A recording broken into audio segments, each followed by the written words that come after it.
Good afternoon to all our listeners and viewers of the NDC Heartbeat podcast. We're happy to welcome all those who are listening on radio via WeFM. We've got Vibes FM, Spice Capital Radio, 100.5 FM out of Labby in Grenville. We also have Rampoon Radio out of Delaware in the United States and others who are carrying this feed. Also, welcome to the NDC Facebook online platform and those who are viewing on YouTube. It's another beautiful Sunday afternoon in Grenada, albeit a bit cloudy outside, but has its own beauty. So for today's program, what we're going to be doing is give you a snippet of the Prime Minister's rebuttal to the budget in the Parliament. And in studio with me is the Honourable Andy Williams.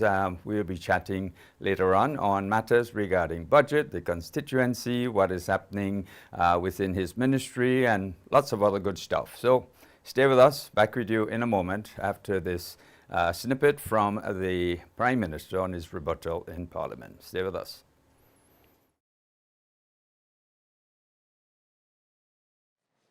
Our next speaker would be the one responsible for national security, home affairs, information, disaster management, public administration, infrastructure, physical development, public utilities, civil aviation, and transportation. And I invite the Honorable MP for the constituency of St. David, the Prime Minister of Grenada, to make his contribution to this year's budget. Thank you, Mr. Speaker, and good morning to you and to members of the House, as well as those who are in the gallery. Mr. Speaker, it's my singular honor to rise to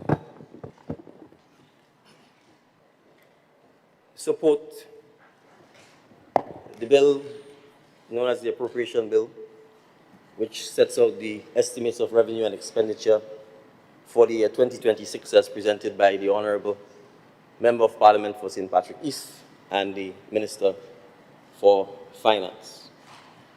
Mr. Speaker, since it's my first opportunity to do so in Parliament, I want to start off by offering congratulations in three respects. First, to the people of St. Vincent and the Grenadines on the successful hosting of their elections and the historic win by Dr. Friday and his team after almost 25 years out of not having the majority position in Parliament. The people of St. Vincent and the Grenadines have given him a decisive, almost unanimous mandate, save for one.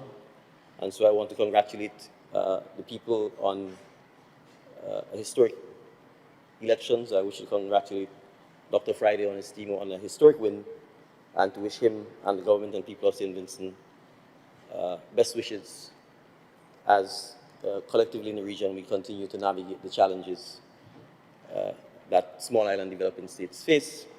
I also wish to congratulate Dr. Ralph, the Comrade Gonzalez, on his unprecedented election again as a Member of Parliament of St. Vincent and the Grenadines, and to wish him a Godspeed in his new position as Leader of the Opposition. I similarly wish to extend congratulations to the people of St. Lucia on their successful hosting of an election which took place on the 1st of December, the same day in which the Minister for Finance presented our budget, and to congratulate my friend and brother, Honourable Philip J. Pierre of the St. Lucia Labour Party and his team on their re-election to government, and in some ways also fairly historic, because the modern history of St. Lucian politics is that most governments have only lasted for one term, and so he's bucked that trend. I congratulate the Honourable Alan Chastany as well on his election back to the House of Representatives in St. Lucia and to being the leader of the opposition. Congratulate the third person, and I hope they would have been here to receive it in person, the Honorable MP for the town of St. George, on the successful launch of his political party, the Movement, and to say that I think finally the name of the party completely encapsulates his character, because he's moved from the PRG to the diaspora, to the NDC, to the North, to the NNP, and now finally to the Movement. And so I hope there could be some steadfastness there at the Movement, because he has done now what he told me 15 years ago he was too old to do. So, Mr. Speaker, if I may respond, I think first to the concept of the cognitive dissonance that the member for St. Patrick West so eloquently referred to yesterday. And I hope you would bear with me if I attempt to paraphrase what he said. You see, yesterday, if he stood and described yesterday as a brilliant, sun-shining, wonderful day, the average person would look at the MP for St. Patrick West and said, something is clearly wrong with him. And similarly, if he stood today, looked outside and said it is thunderstorms, rain, thunder, lightning, they would similarly say something is wrong with him.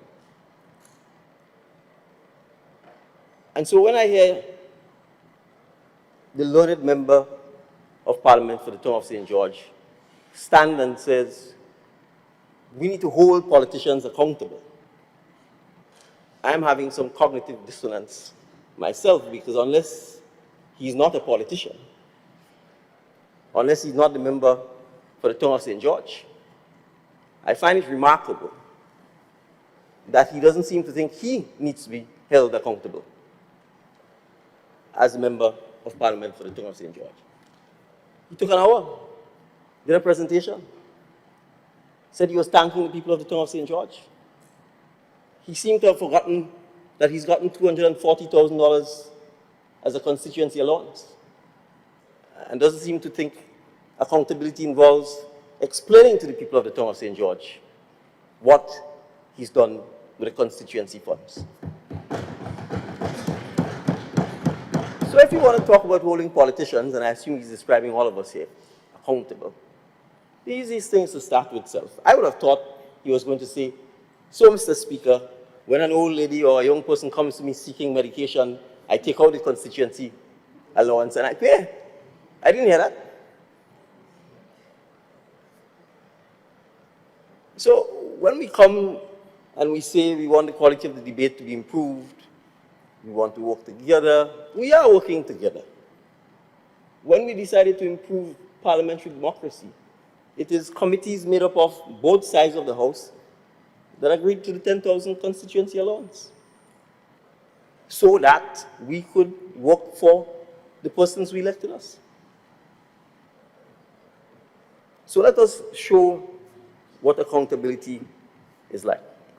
And I start, Mr. Speaker, by acknowledging, first and foremost, and in order of priority and importance, the constituents of St. David who have elected me to serve as a member of Parliament for that great parish. I thank them for giving me the opportunity. And Mr. Speaker, if you will bear with me, before we get into the national budget debate, I think it is important for me to report to them and to account to them and to explain to them that the office of the Prime Minister and ministers are really afterthoughts. Because if you're not a leader of a party, you don't become Prime Minister. If you're not an MP, you can't become a Minister of Government. And there's no guarantee that as an MP, you'll be a Minister of Government. And there's no guarantee that your party will have the majority seat. So if we're talking about being in the same boat, about bipartisanship, this is the House. We're all MPs, first and foremost. There is no greater privilege for an MP on this side of the house or on that side. The salaries are the same. The constituency allowance are the same. And the type of vehicles that were procured are the same. So let us start with that accountability and that transparency before we talk about the ministers and the government. So, Mr. Speaker,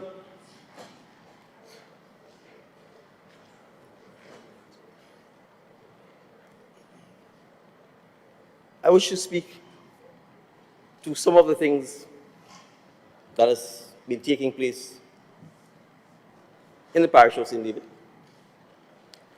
so that we understand that ultimately, when we talk about things like what is the process for people to take part in the budget consultations, how do we ensure people's participation? Well, we ensure people's participation by meeting with them, by having the village meetings, the community engagements, by me leaving at 4 p.m. in the afternoon every Friday when most people would probably want to lie and drink a beer, and sitting in a community center and inviting the residents of St. David's to sit with me and ask questions and make their suggestions and make their recommendations. By having the town hall meetings,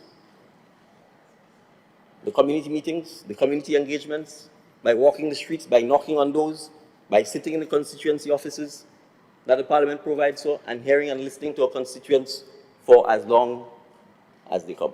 And in my case, obviously because I'm the Prime Minister, they come from all over. See?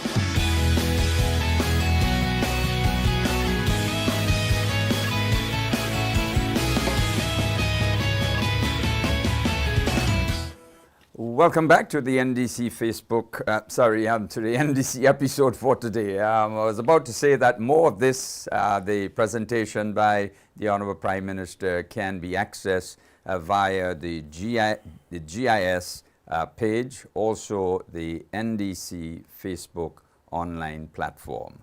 So right now we're going to introduce the Honourable Andy Williams, and we'll be touching a bit on the budget, also on constituency matters, how the party is performing, etc., etc., etc. So welcome to the Heartbeat once again. Thank you, Terry, and thank you to all our comrades on the other side listening.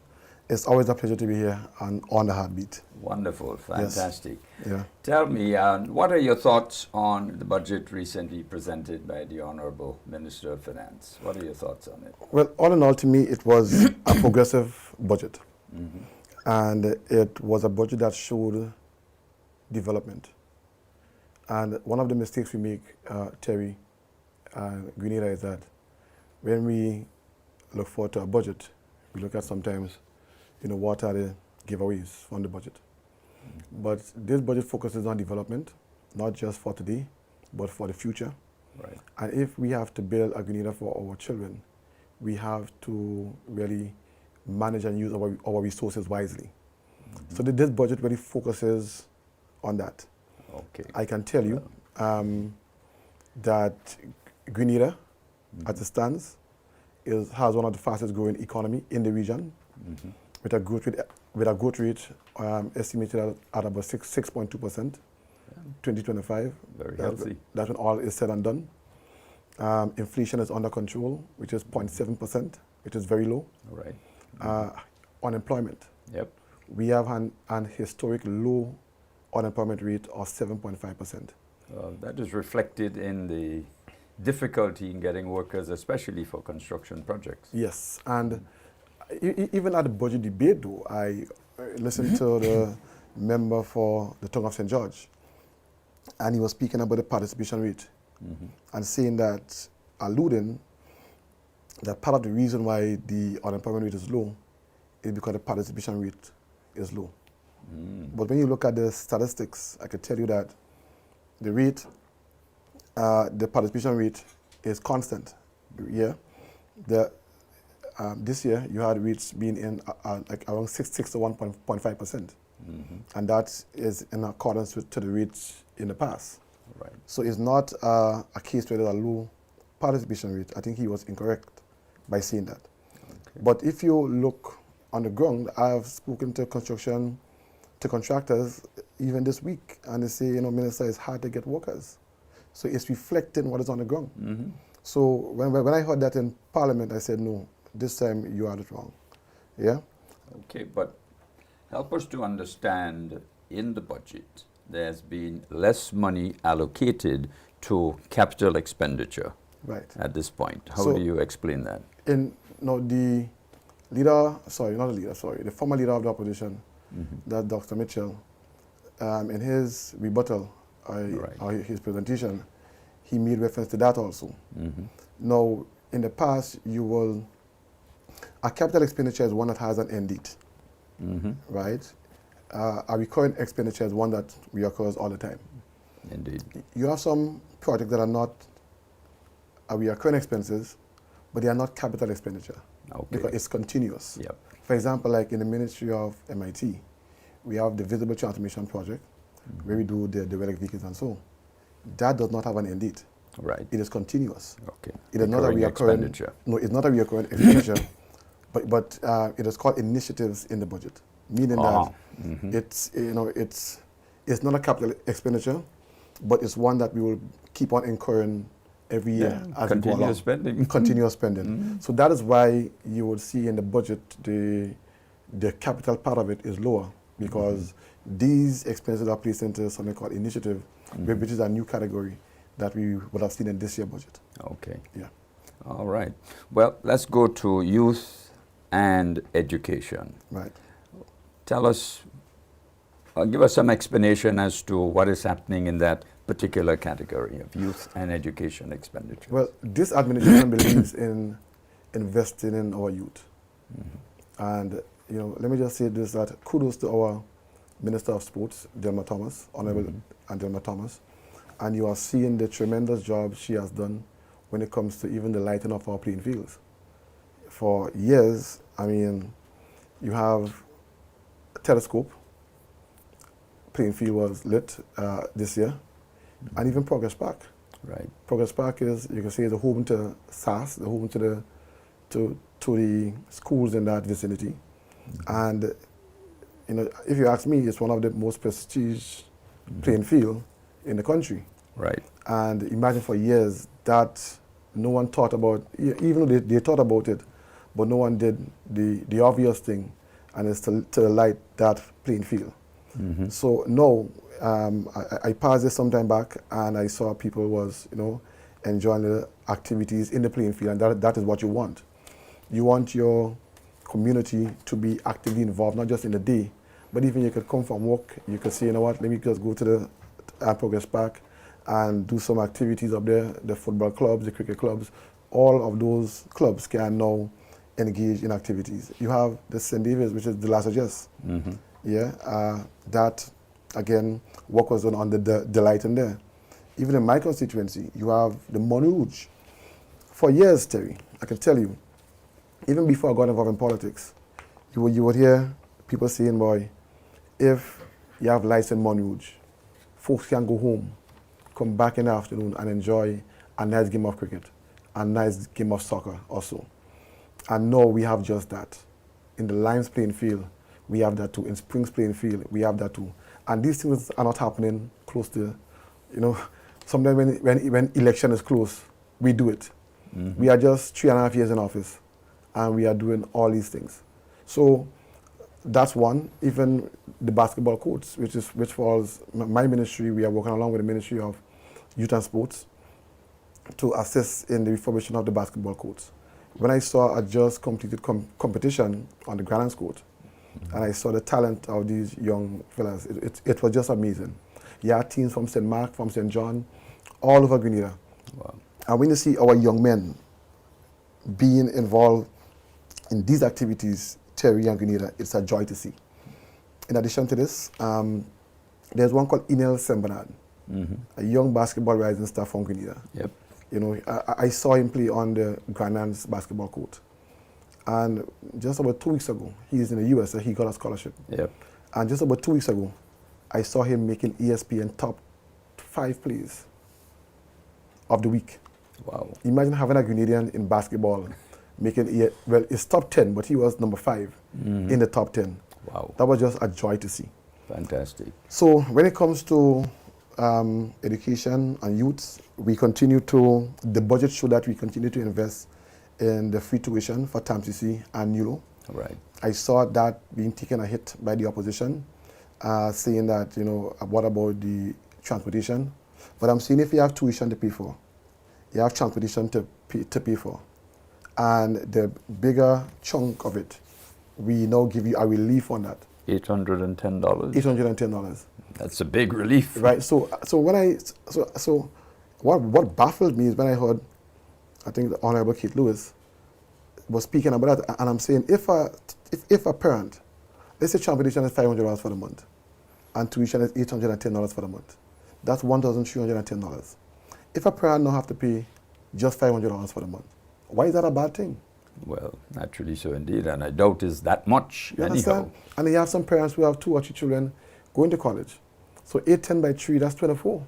Mm-hmm. So when I hear they making reference to the free tuition as a bad thing, I'm saying to myself, I mean, there's really a disconnect, right? So we continue to do that, and I can tell you, we have seen record numbers in the students being admitted in TAMCC annual since we did the free tuition, and that is a step in the right direction.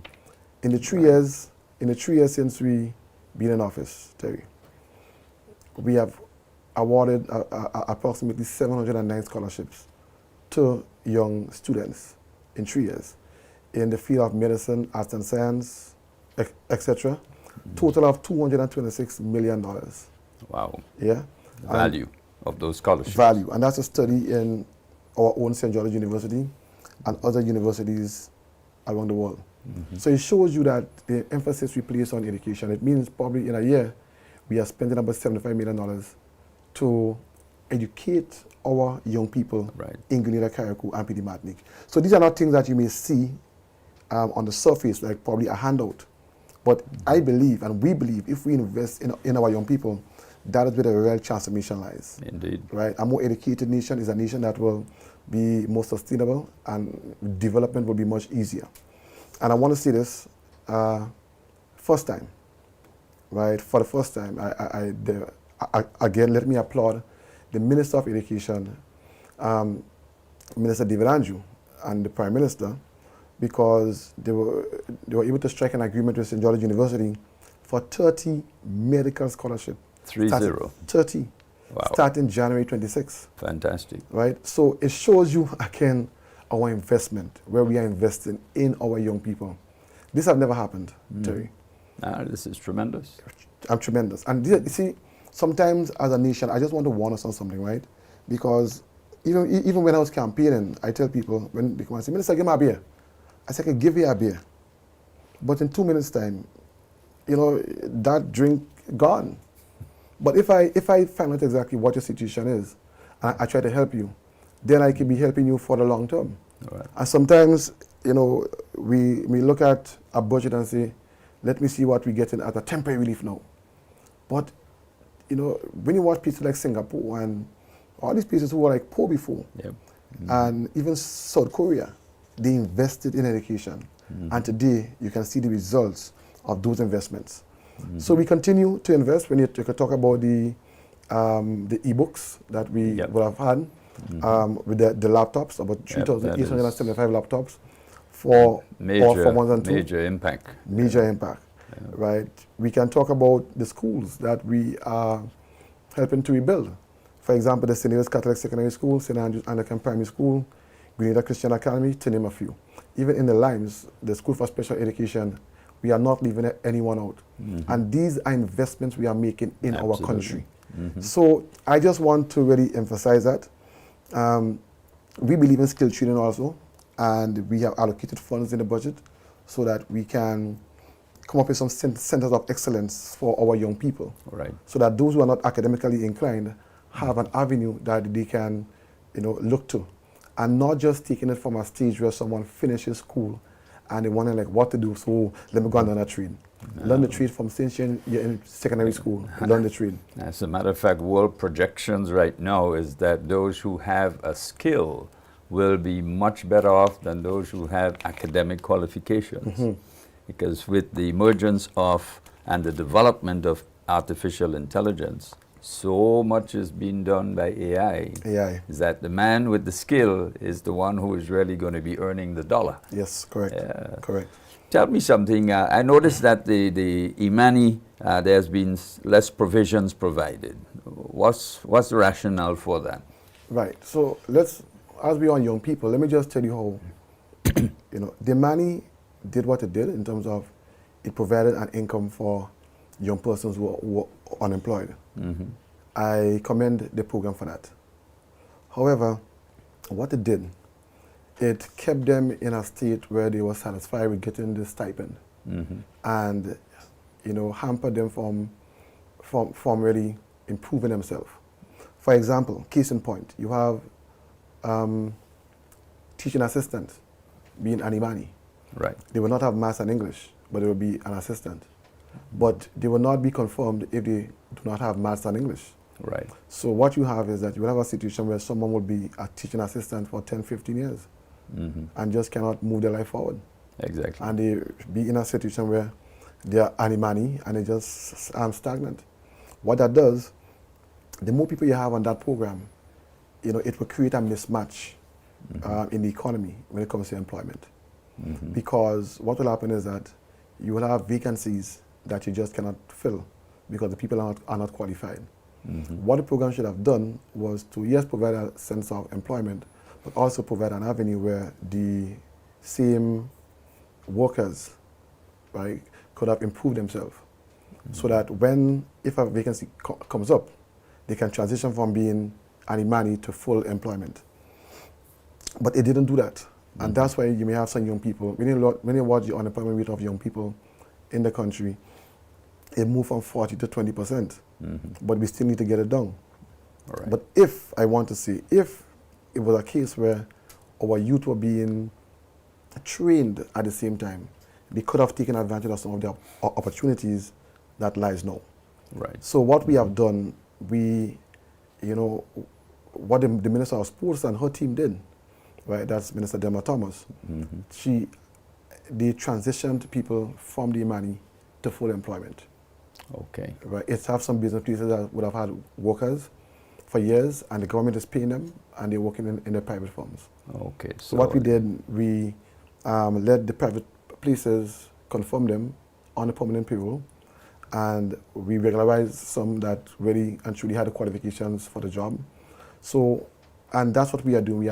We are transitioning them from just being an Imani to now full employment. Right. And we have done a lot. So you will see in the budget, the amount allocated is less because most of them now, or a lot of them now, have employment. Full employment. And do not have to depend on your taxpayer dollars to really, to fund them. Okay. Yeah. Now, let's just go back to the fact that if an Imani trainee in the schools, for whatever reason they are unable to accomplish mathematics, is there some other way that the ministry can review that particular individual who has been in there for years and years? Can they therefore be confirmed as an assistant teacher in another category? But you have to have the maths and English.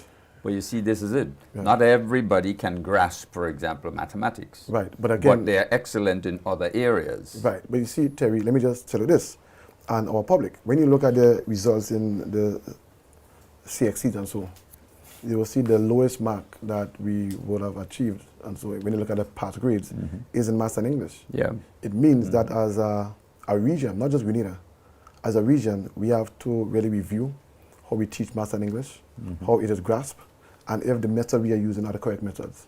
And so if you ask me, I would tell you the experts on the maths and English should be really directed at the primary school level. Oh, yeah. Because when you have a good foundation, the rest comes easy after. Absolutely. But if you do not have a good foundation, and when you go to secondary school now, you are trying to pick up or trying to learn, it will be difficult. Yeah. So when it comes to the maths and English, it's something that we as a region have to work on because everything you do is maths. Oh, yeah. You're a doctor. Absolutely. Maths. You're an accountant. In the kitchen, you have maths. to In the use kitchen, maths too. maths. Everything you do, maths is involved. Yeah. So I'm one for that, and I'm saying we have to really revise the way we do it, the way we teach it. There is a gentleman in Woodlands in my constituency that has a maths lab. Prime Minister was there sometime in the last few weeks, and you know, he was to really walk along and see exactly what he was offering. And I think that's a step in the right direction, because if we can help our students to really pass that grade that we are getting now in Maths and English, I think as a region we will be in a better place. Well, absolutely so indeed. Yes. We're going to take a break in a short while, and what we want to do is to share with the public more snippets of the Prime Minister's presentation. But before we get there, you want to tell us something a little bit about infrastructure, what is happening in MIT there? Well, infrastructure continues to really press on.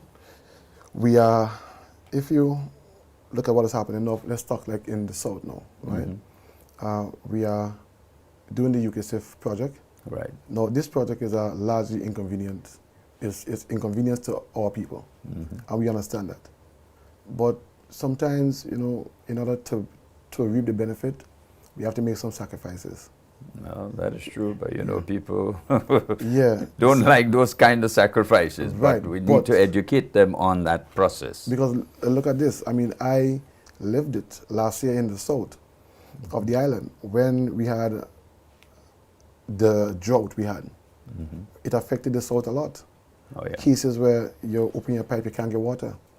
You know, and if you can't get water, you're talking about, you have, this year is the hotel, that's where the hotel belt is, really and truly. That's where you have the majority of people living in the south. And, you know, we suffered a lot in the south when it comes to the heavy dry season. What we are doing now is putting, and listen, we are getting grant funds of approximately $70 million to install those pipes. It's money that we don't have to come up with, but it's funds donated by the UK government. So any responsible government will make use of those funds. It means you may have to be inconvenienced for a little while. We understand that. But guess what? When the sacrifice is made, I think we will be in a better place. The roads will be constructed. It will be refurbished, better than it was before. I can guarantee that. As I was coming to the studio, I saw NAWASA pressure testing the pipes. So what happened? They placed the pipes underneath. So we will do a temporary measure. We just put some asphalt on the pad that was dug up. Right. And in the first quarter of next year, we will be starting road reconstruction. But before they put the asphalt on it, they must pressure test it to ensure that everything is good on there. Okay. Right. So once the public understands the rationale for things, then they would give support and you know, be more aware and understanding and so forth. Right. So the pipes need to be pressure tested first before any sort of covering goes over the potholes. Because what will happen is that if you put a covering immediately after, you may have to dig it up again. Exactly, and you pressure test it, and you realize that there was a leak on there, you have to dig it up again. First thing you will see, them guys don't know what they're doing. So as I was coming here, I saw NAWASA so we paved part by CK's to Excel Plaza. Right. And NAWASA was right by Excel Plaza by the crossing. I didn't stop to see what they were doing, but I could tell they were pressure testing. Right. So when that is done again, we will put some asphalt on it again, just as a temporary measure, until we are ready to do the major road refurbishment. All right. So the plan, let me get it clear. The plan, therefore, is after a section is pressure tested by NAWASA, then a temporary asphalt cover is put on that. Yes. And they keep progressing like that. Yes. Right. And that's what we would use. But we cannot. Reasonable. But we cannot pave it without pressure testing. Yeah. So, and as we on water, we are making the biggest investment in our country in water at this point in time. There are no other time when we are making such a big investment. We added the J Cruise and the added UKSIF projects. It's the only time we have made such a big investment.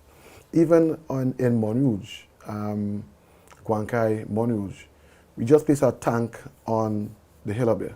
I know, it's beautiful. Beautiful. And beautiful project. That tank comes under the J Cruise project, but it will be supported by the UKSIF project. Okay. Right, so J Cruise is the one that is building the tank. That's where the funds came from. But the UKSIF project is what will link Concord to the south so that the water can come down. We can fill the tank with it. But at the same time, not just the south would benefit, all the residents from Concord all the way down Correct. will naturally benefit. Correct. And that's good, because it means now that we are improving our water infrastructure. Water is life. Yep. Water is essential.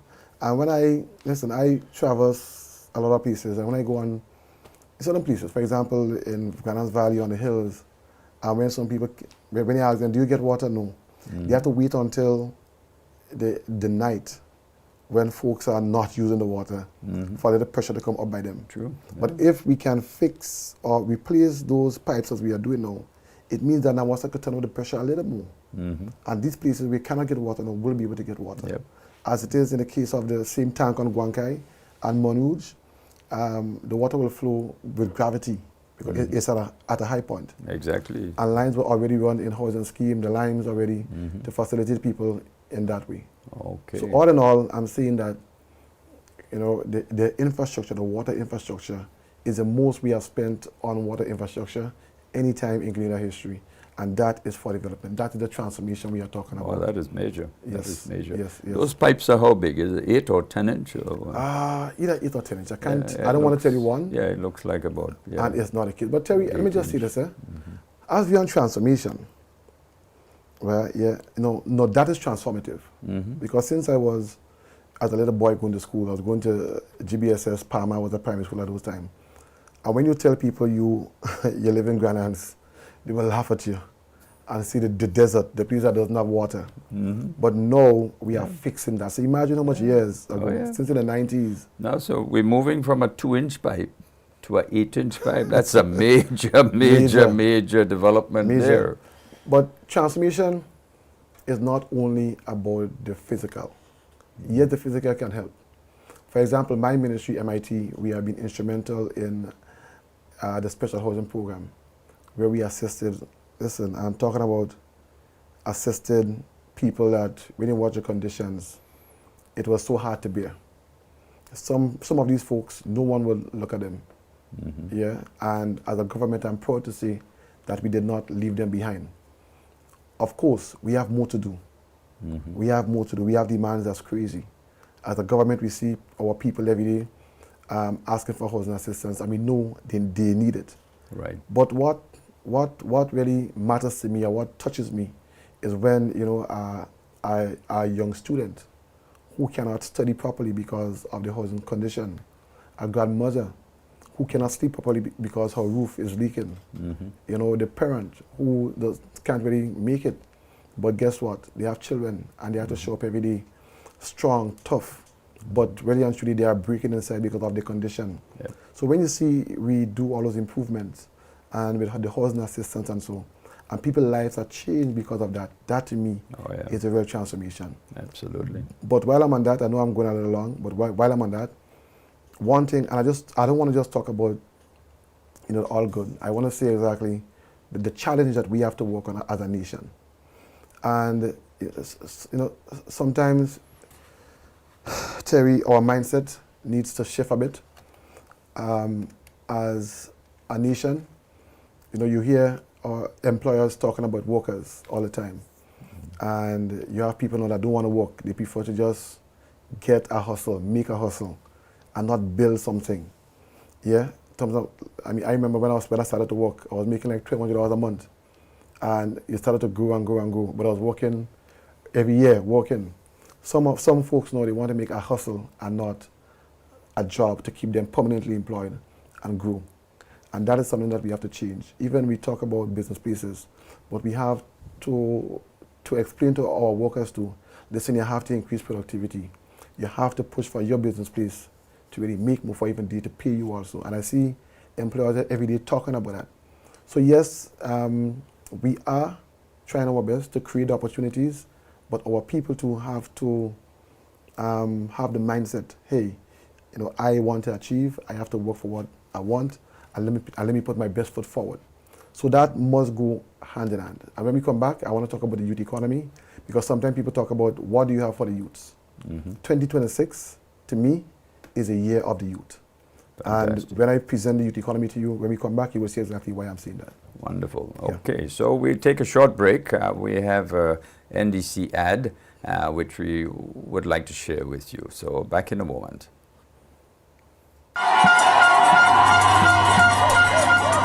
You have chosen unity over disunity. You have chosen resilience, flexibility, inclusiveness and strength over infighting, weakness, vacillation, or wish-washiness. You have chosen boldness and courage over timidity and the same old, same old. You have chosen positive change and transformation. You have sent a clear and resounding message to the tri-island state of Petit Martinique, Carriacou, and Grenada that the National Democratic Congress is once more on the path of inspiring hope and belief in our people and in our nation. That the National Democratic Congress is once more on the path of beginning the process of creating a sustainable and brighter future for our young, vibrant, creative, and innovative population. You have recognized and honored and rewarded the tremendous contributions made by all of the NDC stalwarts. And for this superb choice, I say thank you.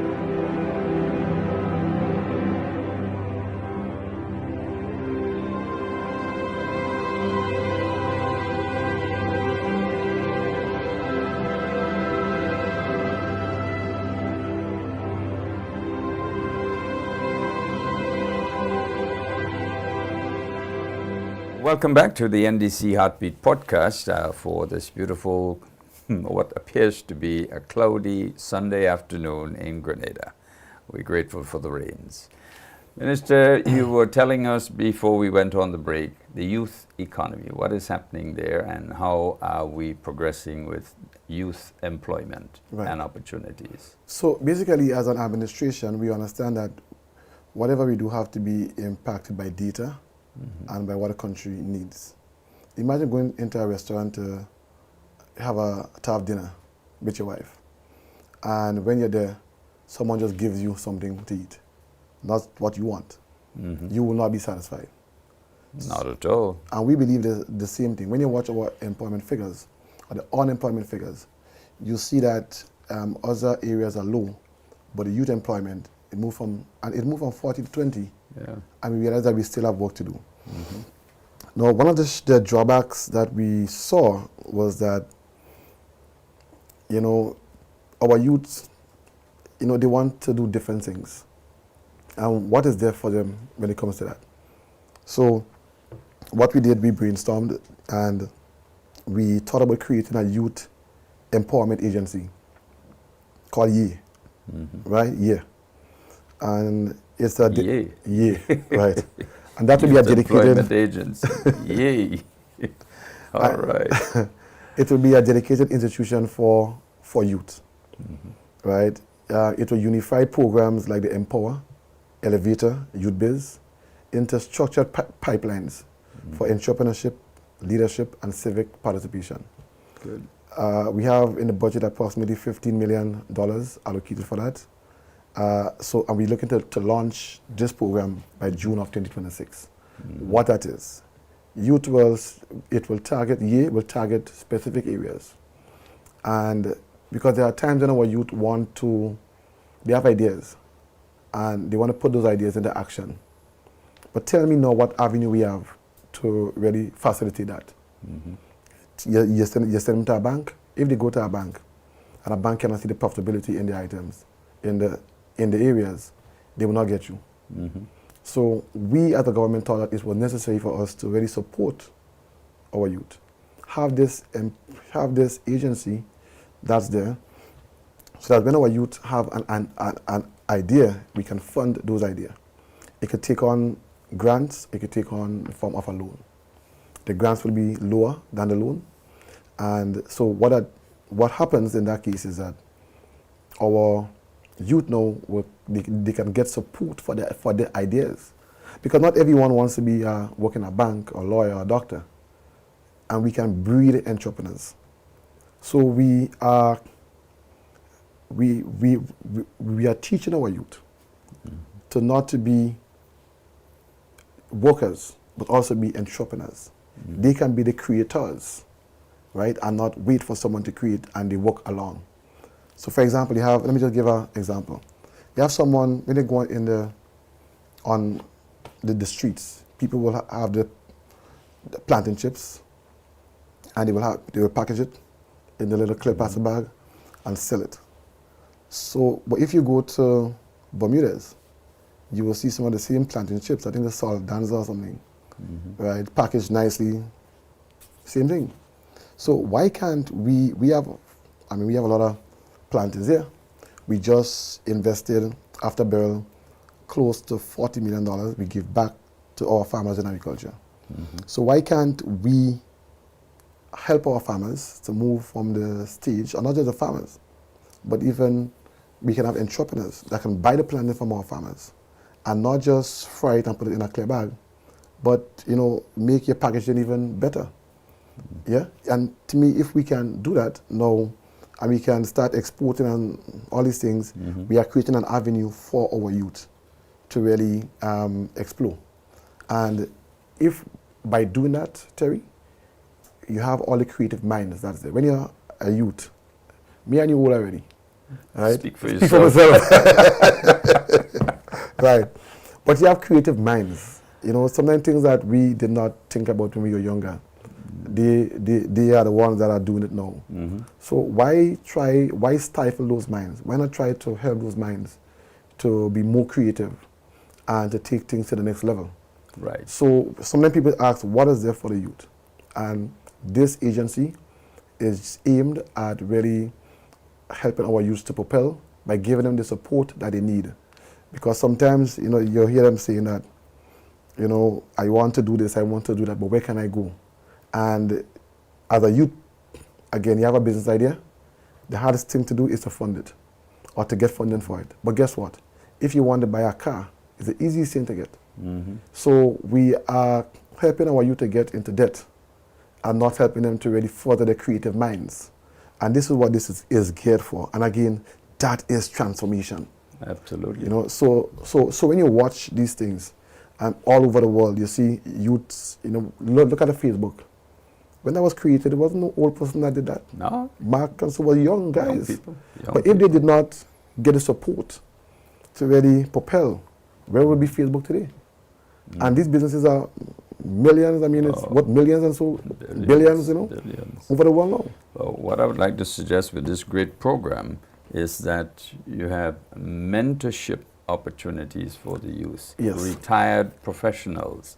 So maybe we can call them mentorship youth servers. Yeah.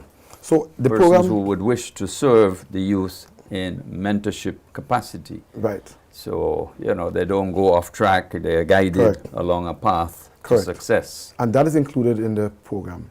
Because what happened before, you had the Empower program, where at the end of the program, people were given like a weed eater, whatever it is, and then you will see people go and sell them, right? Yeah.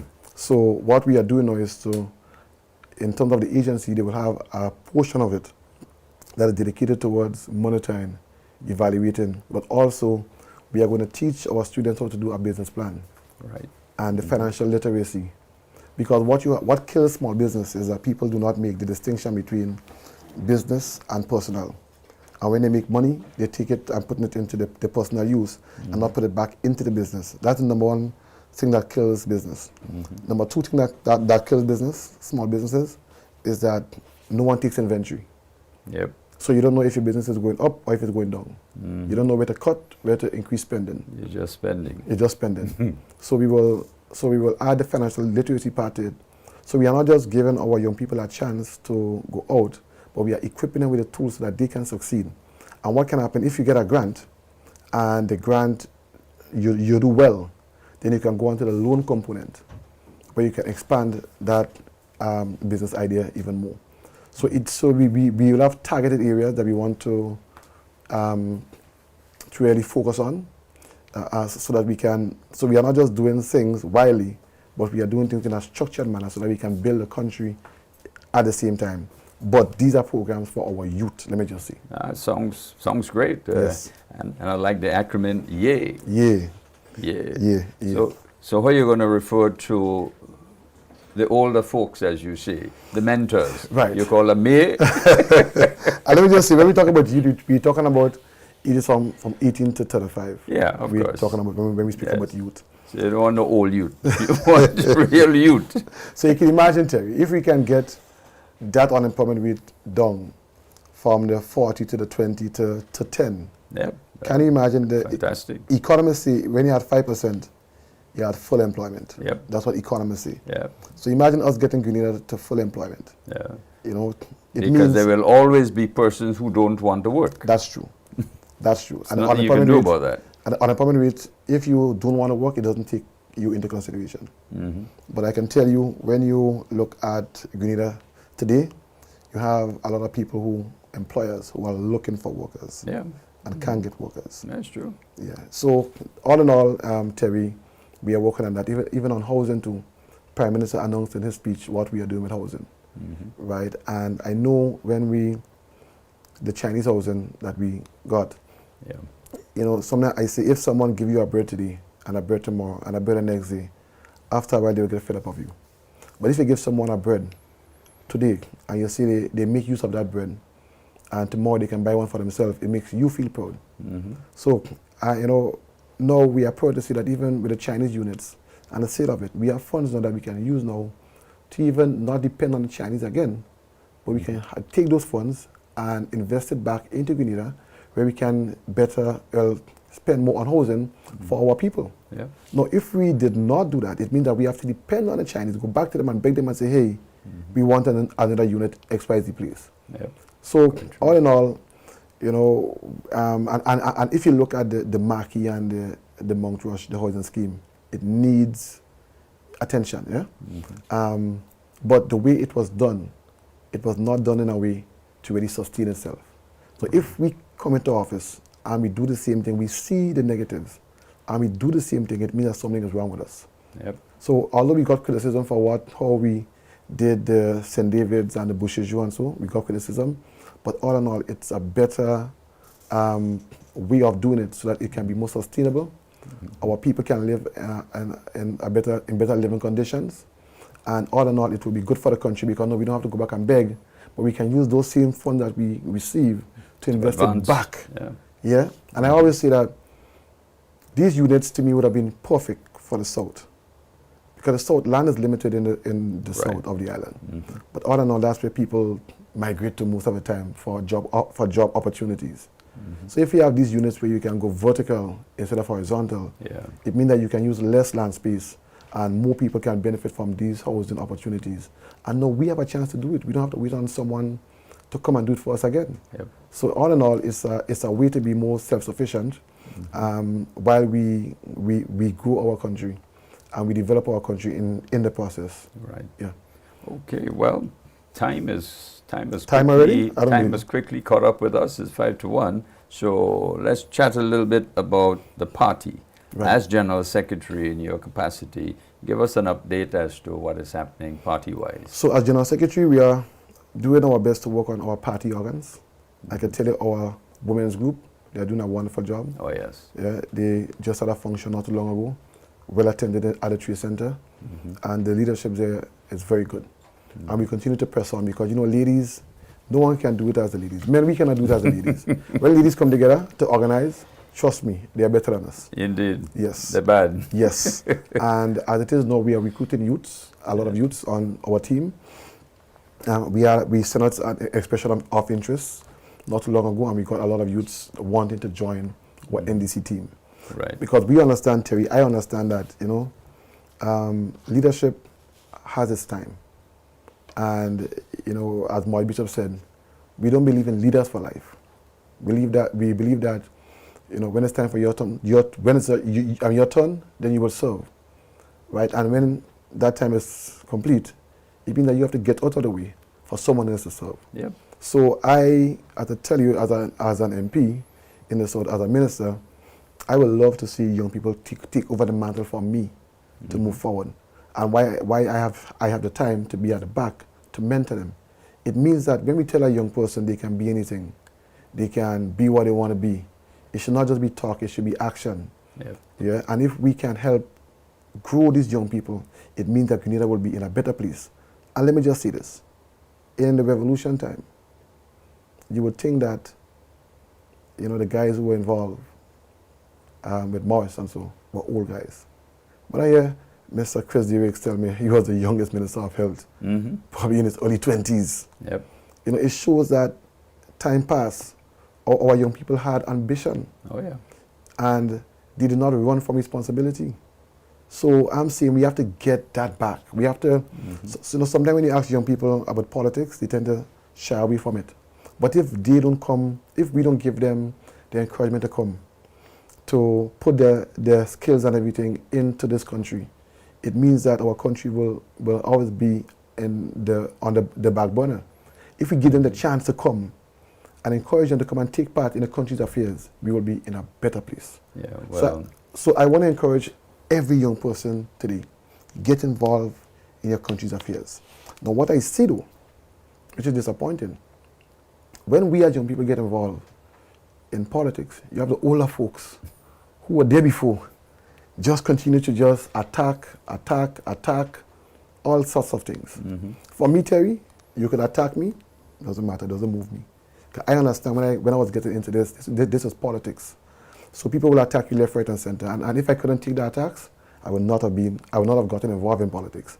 So I always tell people, when you attack Andy, you're attacking the wrong person. Well, because the more you attack me, it's the more I do good for the people. Well, the thing about it is that school children don't stone green mango. They stone the ripe ones. Right. But I'm saying we have to change that culture in politics, and encourage people to get involved in politics, get involved in the country's affairs. I see in the US, and so you have people all in the 80s, even in the Caribbean here,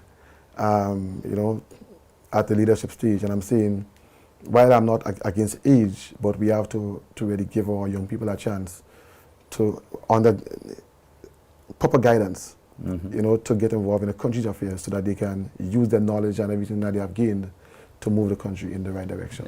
Yeah. Fantastic. You're welcome. Well, it's almost time to close the program. Let me give you the last 30 seconds just to give a general wrap-up on today's episode. Right. So when it comes to our party, my party, the National Democratic Congress, we are doing our best. I personally am making sure that our party organs are really working. In 2026, we'll be ensuring that our foot soldiers are really being taken care of, and you will see more of us on the ground. Yeah, politics, if you can, politics is people. And as my bishop said, it has to be for the people, by the people, and of the people. And that's what we believe in. National Democratic Congress, we believe in doing the right thing.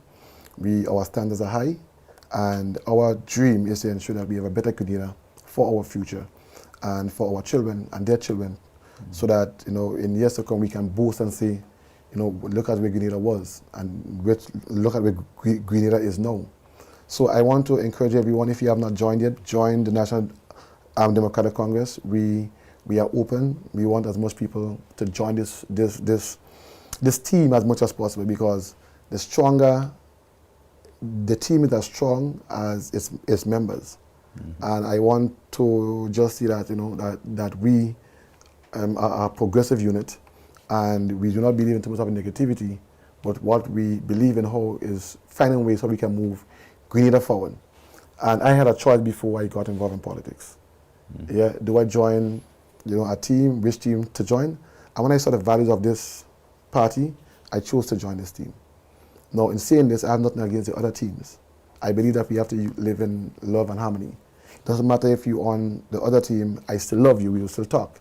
And I do not make politics get between me and friendship. No. Terry, if we are friends before politics, and you are back in the next party, it's all love between you and I still. Absolutely. You could back Madrid, I could back Barcelona, No problem. And no problem. Yep. So listen, last thing before we leave, right? Just this weekend, I saw someone who, we were good friends. As a matter of fact, the person convinced and said, Minister, I did not vote for you last election, but this election you have a vote. And when I saw just because politics get involved, the person started lambaste me, and I'm like, well, why? Boss, we don't have to go down that road, But anyway, Terry, I will see these things and laugh and still love the person, still treat the person nice, because I understand that politics should not get between the friendship and the love of individuals at the end of the day. Yeah. And I think generally we have that mindset and overview in Grenada. Yes. So we're thankful for that. Yes. So let me say thank you for being part of the Heartbeat today, and want to let viewers and listeners know that they can go to the NDC Facebook page to continue listening on the Prime Minister's rebuttal in Parliament. Yes. Also, they can go to the GIS page, where you can also access the presentation and other presentations by ministers of government. Right. So thank you for being part of the Heartbeat today, and let me invite you to join me again next Sunday, when we have other equally stimulating and interesting conversations to share with you. So have a great Sunday afternoon. It's a little cloudy outside, but that has its own beauty. So thank you, and see you again next week Sunday. Have a great Sunday afternoon. Goodbye.